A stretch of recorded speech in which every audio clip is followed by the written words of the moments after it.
আসসালামু আলাইকুম ওয়া রাহমাতুল্লাহি ওয়া বারাকাতুহু। আজকে একটা ছোট্ট জিনিস, আল্লাহ তাবারাক ওয়া তাআলা সবসময় ধৈর্যশীলদের পাশে থাকেন।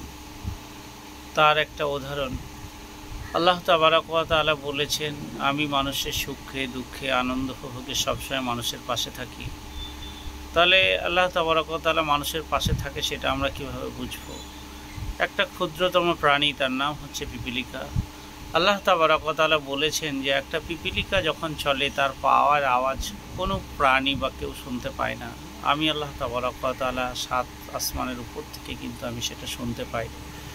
তাই মানুষের দুঃখ কষ্ট যতই আসুক, দুঃখ কষ্টের সহিত আল্লাহ তাবারাক ওয়া তাআলার কাছে ধৈর্য রাখলে আল্লাহ তাবারাক ওয়া তাআলা নিশ্চয়ই তার সঙ্গে থাকবেন। তো সেই সম্বন্ধে আল্লাহ তাবারাক ওয়া তাআলা কোরআনে একটা আয়াত অবতীর্ণ করেছেন, ইন্নাল্লাহা মা'আস সাবিরিন, নিশ্চয়ই আমি ধৈর্যশীলদের সঙ্গে আছি। আল্লাহ তাবারাক ওয়া তাআলার কাছে যতই দুঃখ কষ্ট বেদনা যাই আসুক না কেন, আল্লাহ তাবারাক ওয়া তাআলার উপর খেয়াল রাখুন, ধৈর্য রাখুন। আল্লাহ তাবারাক ওয়া তাআলা সমস্ত দুঃখকে মোচন করে আনন্দের দিনে ফিরিয়ে দেবেন। আর আল্লাহ যেটা করেন সেটা মঙ্গলের জন্যই করেন। আপনারা আল্লাহর প্রতি ধৈর্য রাখুন, আল্লাহর প্রতি ঈমান রাখুন, নিশ্চয়ই আল্লাহ তাবারাক ওয়া তাআলা আপনাদের সুপথ তৈরি করে দেবেন।